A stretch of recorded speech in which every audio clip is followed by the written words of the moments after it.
All right, so we're designing a day where the results are clarity, buy-in, higher levels of passion from the team. We start with preparing and thinking about the objectives or the outcomes we want from that day. Then we get our team to buy into this, give them some homework, and now we're coming up on that day. Let's talk about the next stage. So first stage is preparation. There's power in preparation. You said every offsite that goes well, the value is in the prep. But then we get to the day of. During that day, talk us through that. I love the day of. Every single planning session that I've ever been a part of, the day always has this tension at the beginning of the day. Before we get into it, everybody's getting into the room, they're getting seated. There's almost just like this unspoken just tension under the surface. And I love that. It's not something you should let hang around, but it's just one of those kind of days. I mean, how often in the rhythm of business, you just don't experience that, but you should know it's coming. I always recommend in any session that you're doing, start it with an icebreaker.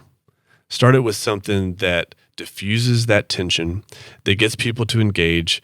It might be just a silly, just kind of warm up question, but there's something about this, like the team comes to the table with like, man, we're going to have a big conversation about a big topic. And you know, we're at this offsite location. All this experience is new.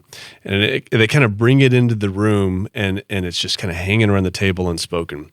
Just a lightweight, simple conversation starter to get the group engaged goes a long way. Yeah. So you're really you're just trying to drive interaction and kind of prime the pump a little bit. Just break the ice. What's an example of something like that that's not, I think some people, at least I do, when I hear icebreaker, I think cheesy or campy, like something, a trust fall, you know, like what type of icebreaker are you talking about? I don't know if all of ours are cheesy or not, but I like ones that are more, that don't have to do with the business. That's just something funny or fun to talk about. Okay. So, one question we had as just an opener was, what's the next thing on your bucket list that you want to knock out? I mean, that has nothing to do with the session. It is not meant to have anything. That has nothing to do with defining our desired future for the year. But honestly, it gives you a chance to just get to know people better too. I mean, some of the answers I heard from my team were like, wow, that's really cool. You know, we've had questions from everything like, what's your favorite ice cream flavor? I'm a big ice cream fan, personal interest, you know, just a simple stuff that's just life. It sounds like you're kind of saying you really want to get people first to interact as humans, not business people. That's right. Like get them to relate and kind of engage on a person-to-person basis instead of plopping in the big agenda. Yeah. One time we had one that was whether at Ramsey or before, what was your most embarrassing moment at work? And that question got a visceral reaction from the people sitting on the table, like, oh man. I don't know if I want to relive that, but I mean, that's vulnerability, you know, that's opening up and sharing something. And I imagine you get some laughter into the room and some storytelling and some secondhand embarrassment. Everybody relaxes a little bit after that. Okay. So you break the ice. Yep. And then from there, how do you kind of frame up the day from that point? Really straightforward. I like to kick off the day just walking through the agenda, which ideally the team has already heard some form of in the questions that you're asking ahead of time. But just hey, here's what we want to talk about today. Today, in an ideal world, if we do this well, we will walk out of this room with a landed, desired future for the year. So first, we're going to talk about our annual goal. Then we're going to talk about the key objectives that we need to achieve. And if we can knock those things out, then we'll talk about what we need to focus on this quarter. 3-part agenda. Ideally, if we knock all that stuff out, this will be a huge win for the day. Just kind of setting the expectation for the team, just kind of running through it.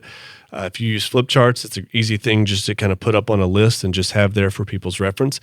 But just something to say, like, just to confirm, here's what the day's all about. I love the flip chart or the whiteboard.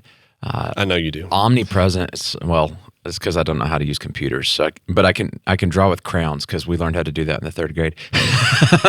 You're great at crayons. No, what I love about having it up the whole time, and in the room is at some point during the day, it's just inevitable. Like you're going to get off track, or you're going to start spending too much time chasing a rabbit. And to appropriately be able to kind of point physically back to, all right, guys, hey, look, you remember our agenda? Let's put this in the parking lot because we need to, and the team can kind of see from the thing we started the day with of, oh, this is why, again, it's those outcomes. This is why we're here. And you and I both have been in those offsites where you didn't have the agenda and you didn't have the list of outcomes. And part of why you spend a whole day talking about stuff and you never go do it is you start getting into these rabbit chasing exercises and you never actually work on the business. You end up just chasing tactical issues. And it's like, that wasn't really a strategy session. That was just a venting session. That's right. It is very powerful. I've never met a group so disciplined that they stayed on point for a day. And I've been with some disciplined teams. Having that agenda, having those outcomes are great anchor points to reference back to say, I love that discussion. You know what? We should keep talking about that. Let me create a parking lot. That's a magic word that you'll learn as you do more planning sessions. Let me put that in the parking lot. And it's just something that you can list on a flip chart over to the side as issues like that come up.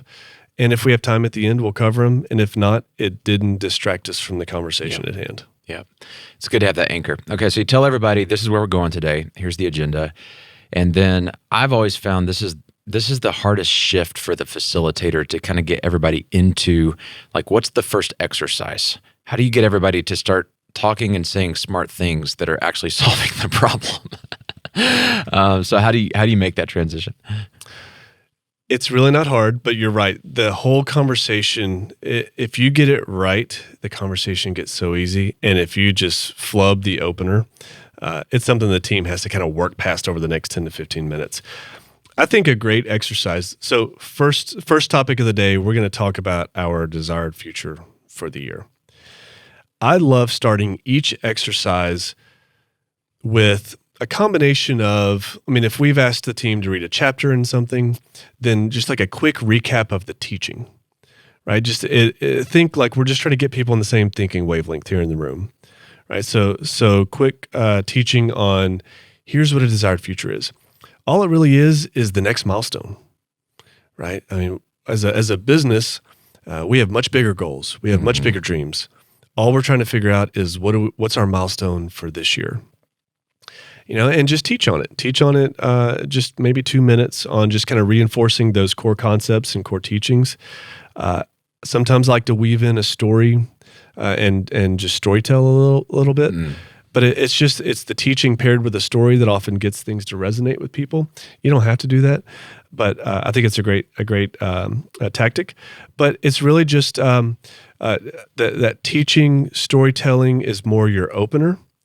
And if you can follow it with what we sometimes call an anchoring question, that can really open the exercise the right way.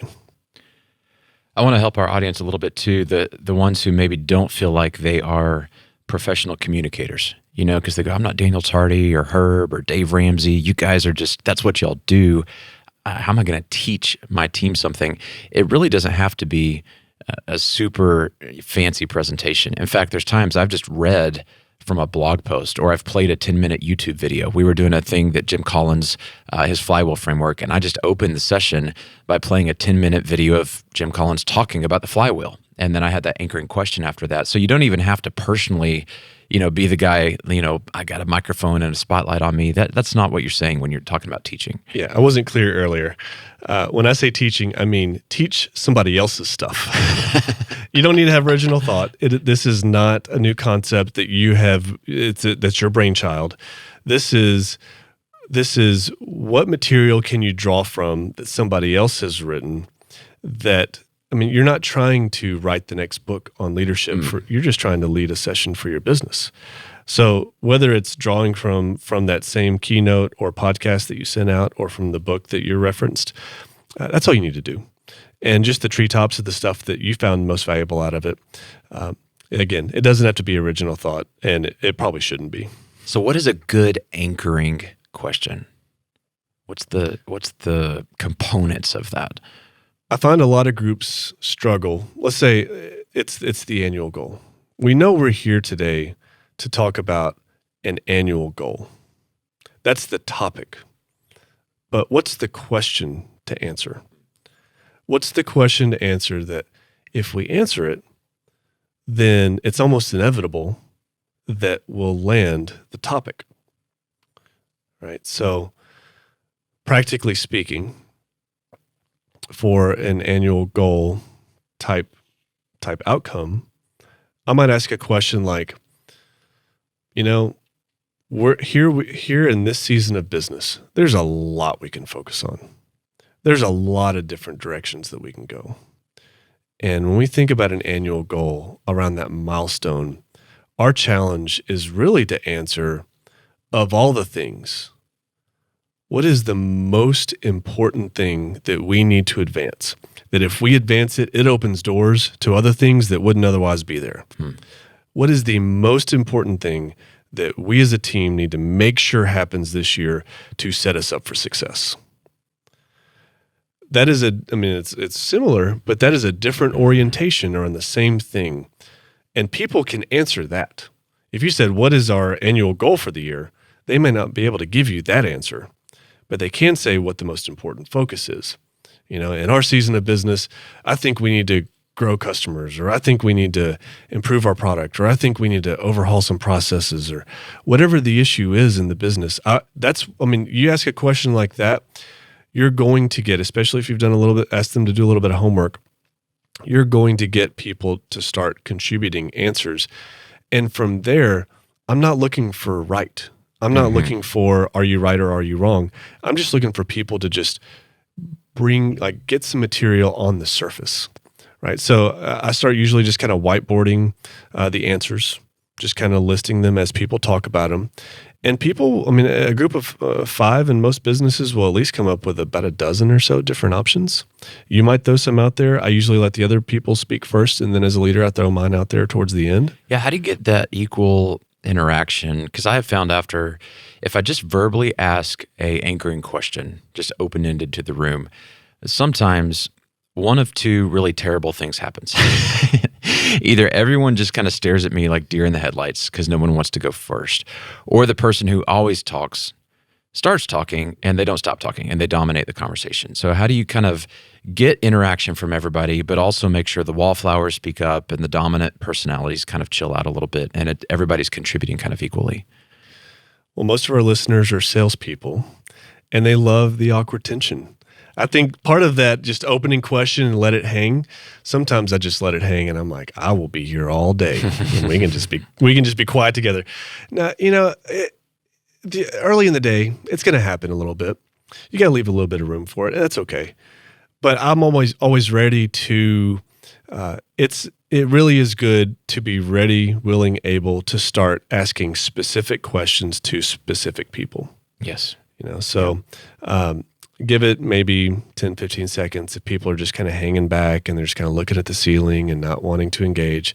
You can say, Daniel, you and I were talking about this the other day, and I thought you had some really good thoughts. I'd love to hear more on where you think we should focus this year. And when you ask that kind of question, it starts flowing really easily. That's good. Now, it really, there is the science of a planning session, but there is the art of it, and the art is mostly the people stuff. Yeah. Drawing people out, getting them to engage the right way, making it, a lot of times early on in a session, I'll do a lot of affirmative, positive reinforcement when I get an answer from somebody. Even if I think it's just an okay answer, that's great. You're celebrating the behavior more than the content. Right. Yeah. And I'm really trying to tell the rest of the room, I liked what they did. I want you to do the same. A signal. That's right.